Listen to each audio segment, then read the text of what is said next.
Fala, engenheiro, tudo bem com você? Olha aqui a gente mais uma vez, vamos dar continuidade no último podcast que a gente acabou enxergando que era interessante fazer uma continuação, então essa aqui é a parte 2, né? Eu sou o Vinícius. E eu sou o Matheus e fique agora com a gente para aprender mais sobre gestão empresarial. É isso aí. No último episódio a gente ficou focado bastante no tema de rotina. Importante saber que a rotina são coisas complexas. Quando a gente fala de rotina, não estamos falando de rotina na nossa vida. Aquele que tem uma rotina, que sempre faz todo dia a mesma coisa, tem uma vida monótona.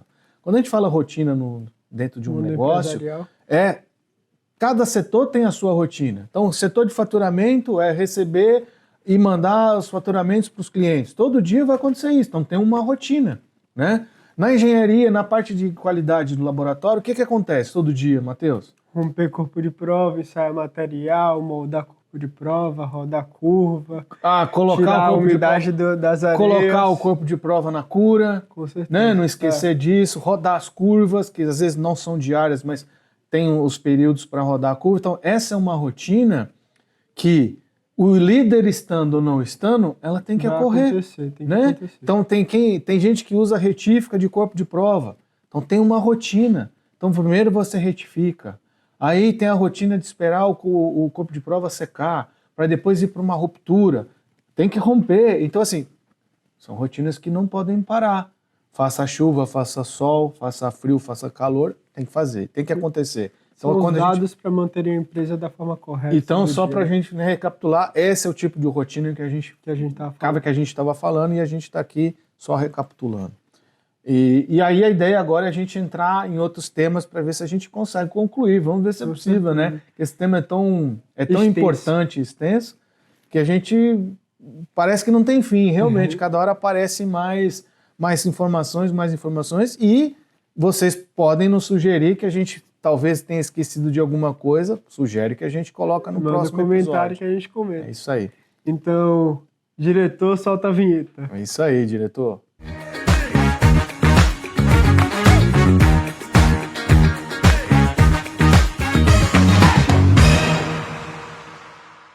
Então, agora continuando, a gente vai falar agora da cultura empresarial. Falar sobre as necessidades que tem que acontecer na empresa para ela se desenvolver dia a dia. E aí, quer começar aí falando sobre concreteira? Vamos falar assim, Matheus, assim, quando a gente fala cultura da empresa, a gente tem que tomar cuidado, né? Até a gente quando falar disso, porque existem entendimentos de cultura de empresa diferentes quando a gente fala disso. Por exemplo, o que eu estou querendo dizer com isso?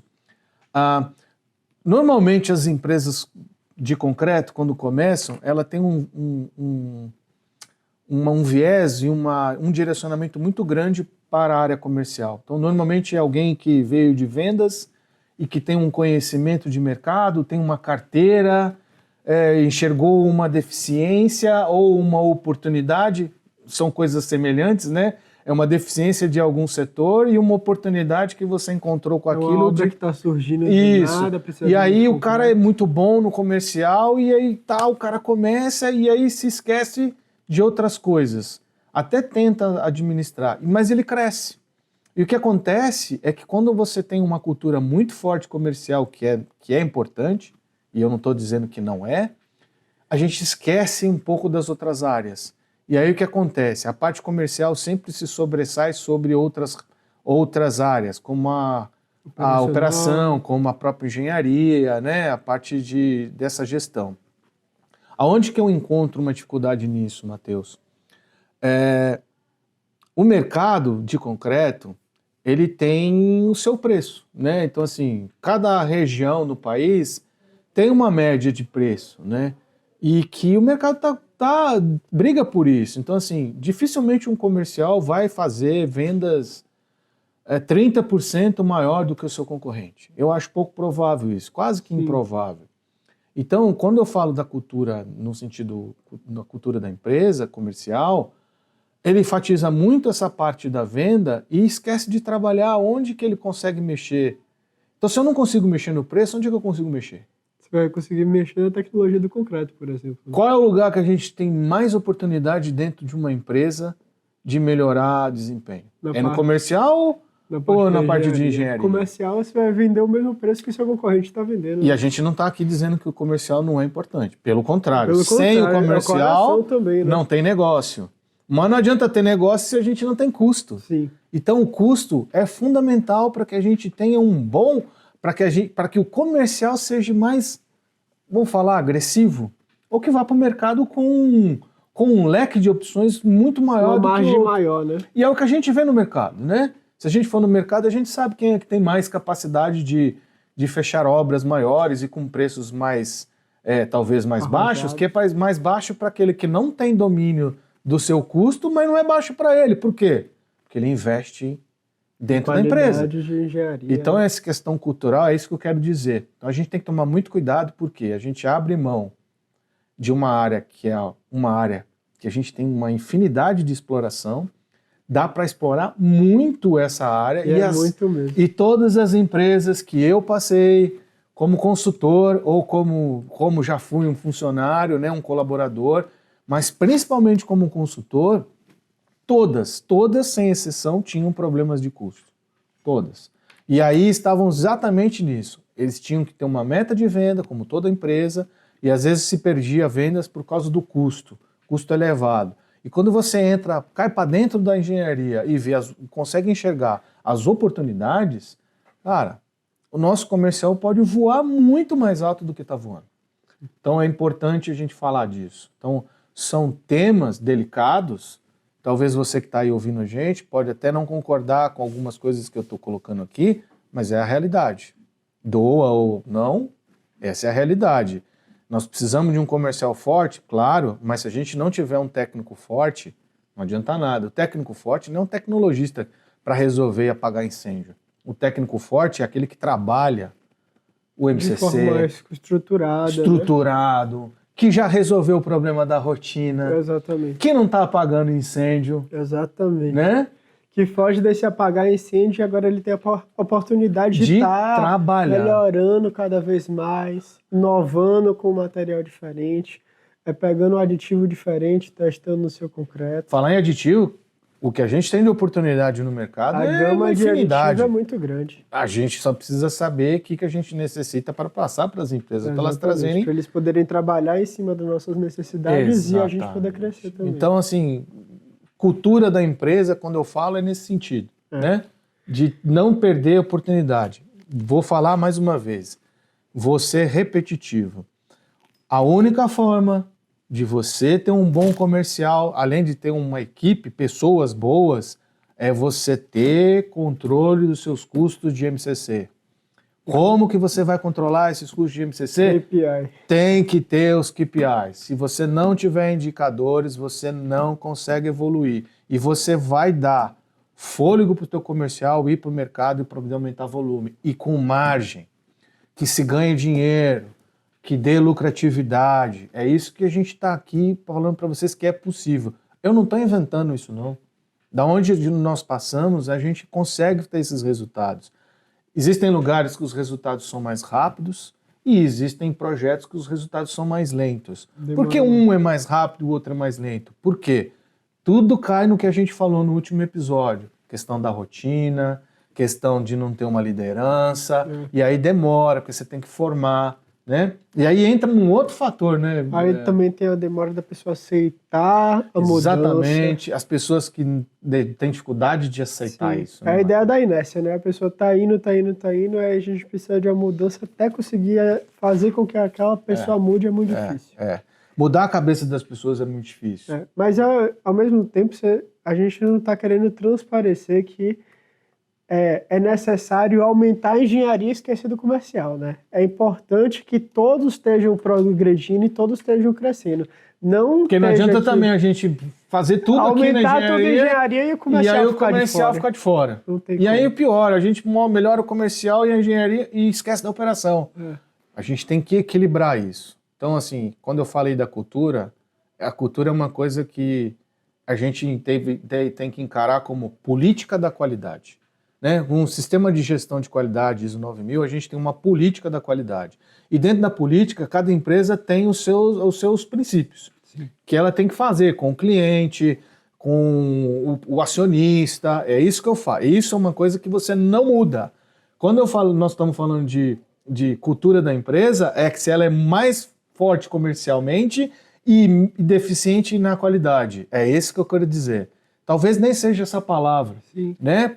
Mas quando a gente fala que a gente tem que quebrar esse paradigma, é que o comercial sempre vai querer vender. E ele tem que fazer isso. Mas se a gente não tiver uma boa base aqui, aí a gente vai fazer o quê? A gente vai continuar comprando material mais barato, e o mais barato não é o que dá mais rentabilidade. Não é o E aí o melhor comercial desempenho. tem dificuldade de entender isso. Sim. Por isso que se a gente tem um foco muito grande no comercial, a gente pode se perder nessa analogia de que o mais barato é o melhor e o mais caro é o pior. Você não pode deixar também, por exemplo, a academia de lado, né? É. A gente entra na parte da engenharia, mas aí vai e esquece os princípios básicos que a gente poder, por exemplo, aprender na faculdade em relação a tecnologia de concreto. Às vezes desvalorizar o engenheiro, sabendo que o engenheiro está ali com o coração também da concreteira, Claro, né? claro. Assim como Ou o pessoal, o tecnologista. tecnologista, assim como todo mundo que está ajudando, todo mundo tem uma parte da sua mão ali na Claro, empresa, né? claro. É isso aí. Para reforçar mesmo que essa questão da cultura de setores, ela é muito evidente quando a empresa quer crescer e patina. Patina porque ele não consegue aumentar volume, ele não consegue aumentar preço, porque o preço é mercado, quem dita a regra é o mercado. Aí alguém aí pode falar para mim, você está falando bobagem.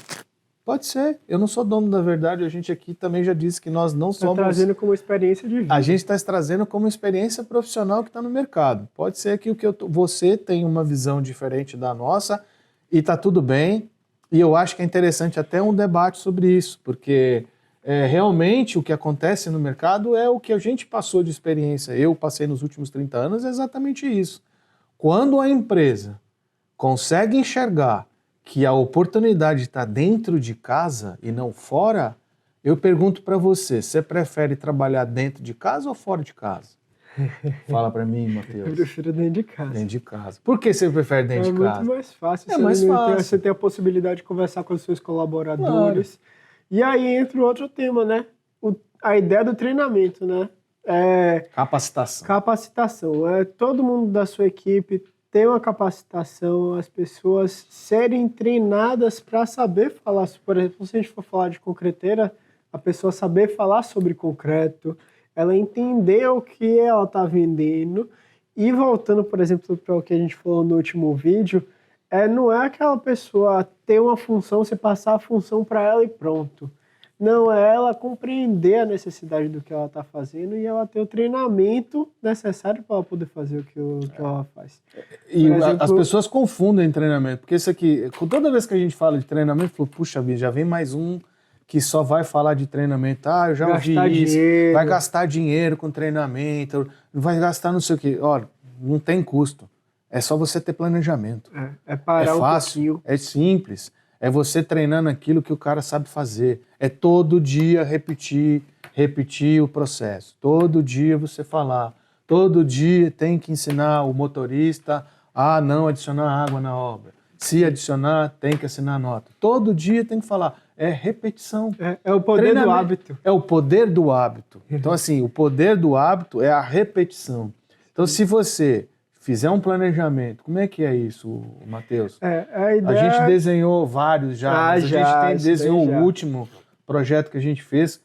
Na minha opinião, a gente fez um projeto muito bacana e foi desenhado um projeto como... A gente foi primeiro em que lugar? Porque a gente precisa saber... comercial, a gente foi um pouco para o pessoal da engenharia, para o pessoal do operacional, a fim de capacitar as pessoas para eles poderem, como eu já falei, entenderem o que eles estão vendendo e entenderem o material que eles trabalham, né? Para eles terem argumentos para discutir com o cliente, para saber o que eles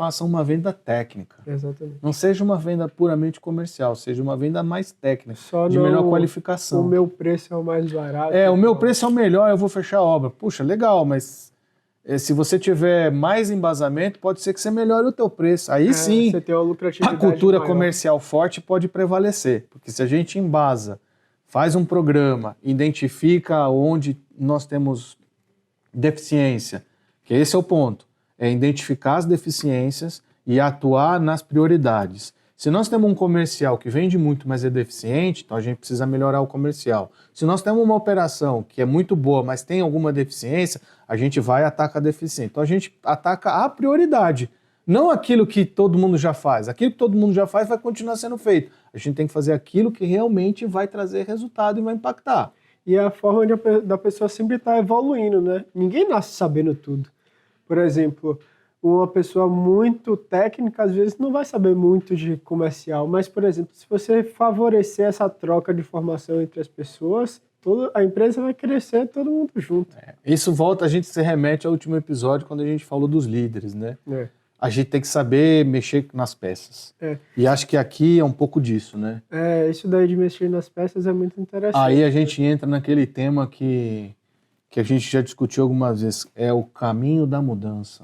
Como mudar, fazer, né? a mudança. Isso daí é um tema muito bom. É um tema que é uma sequência da quebra de cultura ou do aperfeiçoamento da cultura da empresa.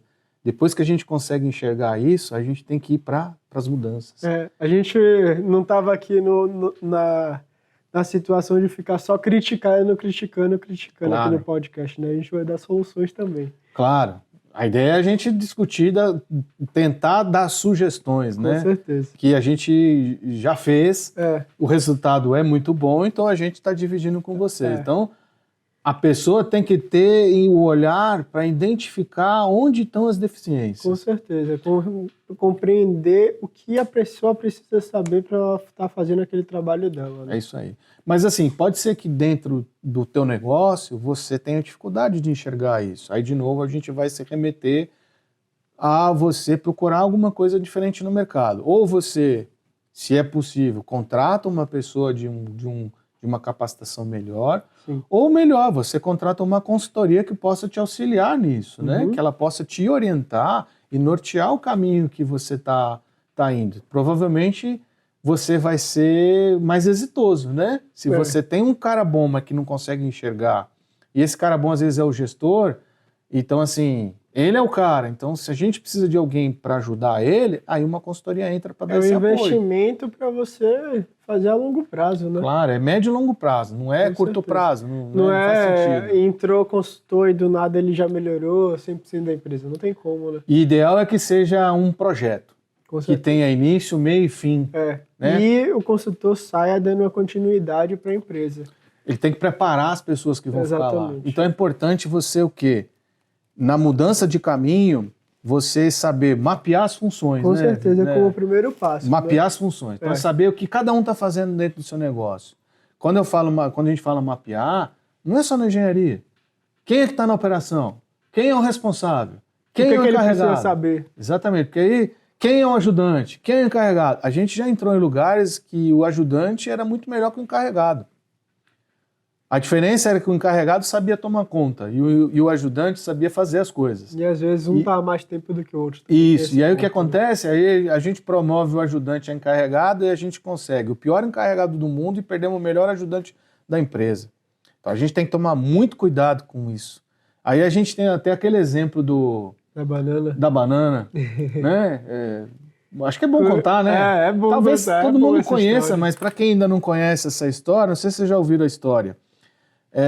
Dentro de uma empresa, o cara tinha um funcionário muito bom, que já estava lá há uns 10 anos, né, Matheus? E fazendo o trabalho dele e tal, há 10 anos fazendo sempre o mesmo trabalho. Inclusive estava numa rotina de trabalho, mas numa rotina literalmente, na inércia. E aí a empresa cresceu, contratou mais uma outra pessoa, e veio contratando outras pessoas, e contratou um cara que, em menos de um ano, já tinha passado esse cara que estava lá há 10 anos. E aí essa pessoa ficou bastante inconformada com isso e procurou o seu superior e foi questionar, poxa, eu estou aqui há 10 anos, me dedico, chego cedo, não falto, estou sempre disponível aqui durante a semana e tal, poxa, o cara está aqui menos de um ano, já me passou, tem um salário melhor que o meu, já assumiu um cargo de liderança, pô, virou meu chefe. Bom, aí o que o superior fez, Matheus? Mandou as duas pessoas irem comprar bananas.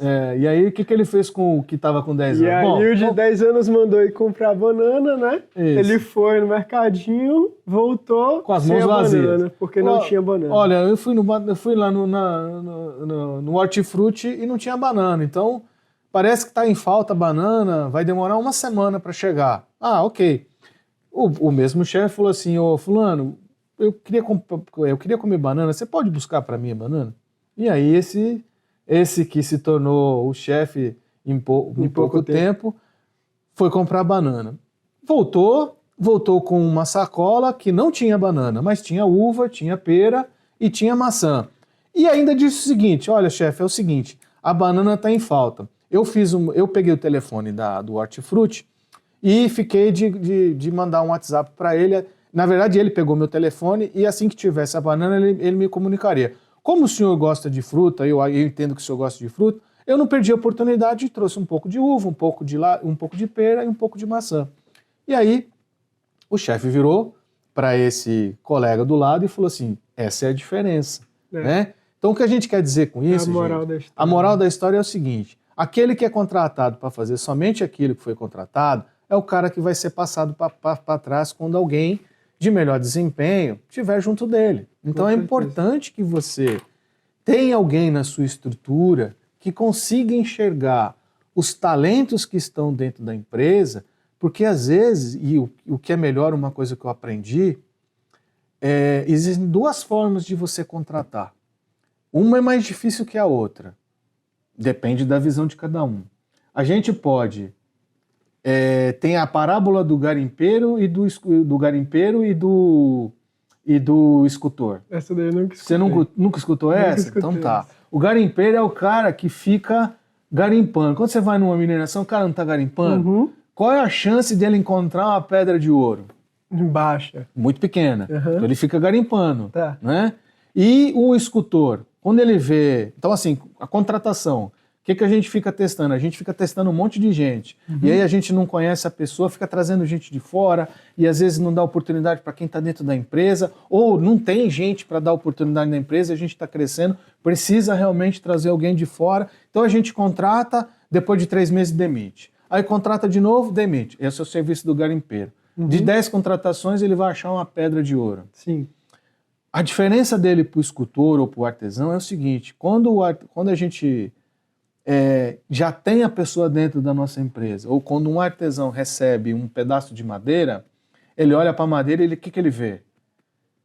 Ele vê a escultura. Ele vê a escultura, ele não vê a madeira. Tá. Essa é a diferença entre o garimpo e o artesão. Entendi. Então o artesão vai lapidar a madeira até virar uma pedra de ouro, ou até virar uma escultura que ele deseja. Uhum. Não é melhor a gente ter um cara dentro do nosso time que a gente possa pegar e lapidar? É bom demais, é mais fácil. Essa é a ideia, né? É mais fácil. Por quê? Ele já conhece a cultura da empresa, ele já conhece a política da qualidade da empresa, ele já conhece as pessoas dentro da empresa, a gente só precisa encontrar ele, onde que ele se encaixa. Você pode me perguntar, mas quando não tem saída? Bom, quando não tem saída, não tem saída. Se a pessoa realmente não tem condições de assumir a função, você tem que arrumar alguém de fora.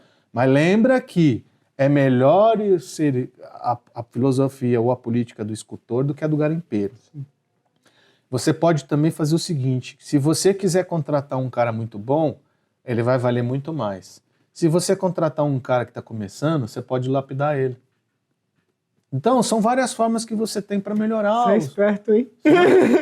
Não é? O que você acha? Contratou um novinho para lapidar o novinho. Lapidar. Se a gente lapida a pessoa, a gente vai ter uma boa escultura. Mas também eu acho que pegando ainda um pouquinho da ideia da pessoa que vai comprar banana e volta sem a banana e traz novas coisas, não entregar o beabá 100%. A gente tem que sempre fazer mais. Você tem que sempre entregar mais. A gente estava falando muito sobre a liderança, sobre os líderes, mas também a gente pode falar sobre os colaboradores. Os colaboradores, eles têm que dar-se o máximo todo dia. Poxa, qual a necessidade de você acordar, ir para o trabalho e não entregar o que você pode entregar? Pois é. A vida... Se aquilo é o que você escolheu, né? Exatamente. Você escolheu aquele trabalho. Então, já que você escolheu aquele trabalho, entrega o que você tem que entregar. Se dedique. Isso aí. Entregue mais do que você pode entregar. Sempre procurar mais. Sempre seu líder te pedir alguma coisa, poxa, entregue com maestria. Entregue direito. Com excelência. Com excelência. Né? Entregar de forma... bem feita, que não se tenha retrabalho. A gente está aqui, não está querendo dizer que existem empresas que não erram, ou pessoas que não erram. Todo mundo está sujeito a erro. Mas principalmente quem está sujeito a erro é quem faz. É quem tenta. Quem não faz, não erra. Exatamente. Quem não erra, não faz e não é ninguém. Por exemplo, você ir no laboratório e testar alguma coisa nova no laboratório e dar errado, mas pelo menos você aprendeu com aquilo ali. E aí o 2, né, a gente tem que avaliar tecnicamente a equipe. Então, o que a gente precisa para a função e o que a gente tem aqui? A gente tem na nossa equipe as pessoas que a gente precisa para estar entregando o que a gente precisa realmente. A capacitação já está 100%. Será que essas pessoas aí a gente não tem que propor, por exemplo, poxa, por que você não faz uma pós-graduação? Ou um curso. Um curso, né? A gente tem que começar, não adianta o cara que não tem o curso ainda concluído querer fazer uma coisa que ele não tem condições. Então a gente precisa identificar se o que ele precisa é uma pós-graduação ou ele precisa de um curso preliminar. Então exatamente. Começa por não queima a largada, não pula etapa. Não pula etapa. As coisas têm que ser... Hoje em dia falo muito, já escutei muito que a geração Z aí, que é a minha geração, a gente quer as coisas muito rápidas, né? A gente acabou de sair da faculdade, já quer estar ganhando o melhor, tá com o melhor cargo e às vezes até melhor salário e às vezes até recusa um trabalho e deixa de trabalhar por uma época porque você quer algo melhor ainda. Às vezes é só aceitar o tempo. O tempo, exatamente. A etapa. Exatamente. Toda vez que a gente queima etapa, a gente se perde. E voltando um pouquinho para dentro do nosso tema aqui, que são os caminhos da mudança, depois que você conseguiu identificar, fazer esse realinhamento com a sua equipe, não deixa de um bom trabalho quando feito, a gente elogiar, né? Isso é muito bom. Isso é importante, né? Isso é bom. Não é tapinha nas costas. Não. É realmente... É você falar que você fez bem feito. Fazer bem feito. Enfatizar que o seu time está trabalhando bem, que nós estamos no caminho certo. Quando eu falo nós aqui, quando nós acertamos, e quando nós erramos. Exatamente. Não é eu, é a somos equipe, nós. Né? Então essa é uma coisa que é muito importante no nosso negócio, ou em qualquer outro negócio, é que a gente não esqueça de valorizar os bons momentos. Com certeza. Né? Então seria aí o terceiro passo, né? Que seria a ideia de você fazer a reunião com a equipe e devolver informação à equipe. Falar, poxa, você está fazendo bem. E repreender quando for necessário. O poder da repreensão é uma coisa que poucas pessoas entendem. Repreensão não é a pessoa chamar atenção ou dar um corretivo. Repreensão é a melhor forma de você orientar o melhor caminho. Então, se eu estou fazendo alguma coisa errada e alguém me repreender, importante, quem é que tem o poder de repreensão? É sempre a pessoa que está acima de você. Exatamente. Então, assim, não é qualquer um que pode te repreender. Sim. Aquele que pode te repreender é aquele que tem capacidade maior que a sua, que ele é superior a você. Além do nosso pai e mãe, que aí a gente está falando de família, que são os que podem nos repreender sempre. Também. No nosso trabalho, quem poderia nos repreender é o nosso superior. Sim. Né? E a repreensão não é chamar atenção. Esse caminho não é o melhor. Vamos tentar outro caminho. Os né? outros, às vezes, são críticas. Isso. É a ideia da crítica. Que aí você não evolui com a crítica. Às vezes a crítica faz com que você diminua. Então, aí, para a gente finalizar essa ideia, se for para repreender, repreenda, mas não dê aquele ar de punição. Sim. E quando for para parabenizar, poxa, parabenize. Fale que foi bem feito e, se for necessário, premie, né? Exatamente. Eu acho que a gente continua com temas interessantes que eu acho que merece mais um podcast, muito cara. Eu bom. acho que a gente precisa continuar esse tema, que acho que faltou coisa aí. Essa parte da repreensão, ela é importante a gente enfatizar. Vamos deixar para um próximo podcast? Vamos deixar para o próximo Vamos fazer outro sobre isso? Vamos. Pessoal, eu acho que tem mais tema aí para a gente fazer a parte 3. Vamos nessa? Então vamos só fazer uma ideia geral, né? Aquela ideia da gestão reativa, evitar aquela ideia de gestão reativa de, poxa, vamos apagar o fogo aqui agora. Não, vamos planejar para vocês evitarem essa situação. Então, você planejar, ter um plano para atingir metas e ter os objetivos. A ideia de fazer um briefing também é muito importante para você deixar claro à sua equipe o que ela tem que fazer. E a ideia da rotina, né? Acho que a gente pode deixar isso para um próximo podcast. É muita coisa. É muita coisa. É muita coisa. E eu acho bom a gente falar um pouco mais disso, porque a gente vai entrar numa parte agora, Matheus, que a gente tem que ter um tempinho maior. Falar de repreensão, falar de premiação, né? Falar de reação, né? Ou ativo ou passivo. A gente precisa falar um pouquinho mais e eu acho que... Falar de KPIs também. Isso. Vamos deixar para a parte 3 da gestão, pessoal? Com certeza. Eu acho que é bom a gente encerrar por aqui. Vamos encerrar, Matheus? Vamos encerrar. E aí a gente não pode esquecer de novo, pessoal, se inscreve na página, acompanha a gente, né? Ativa o sininho. Compartilha com quem merece estar assistindo. É isso aí. A gente não está procurando visualização aqui, a gente quer atingir a quem realmente tem que assistir isso daqui. É isso aí, pessoal. pessoal. Seja você cliente, seja você produtor de agregado, seja você dono de pisos de concreto e assim vai. É isso aí, gente. Obrigado mais uma vez, engenheiro. Pessoal. Até a próxima. Tchau, tchau. Alô, Matheus. Valeu.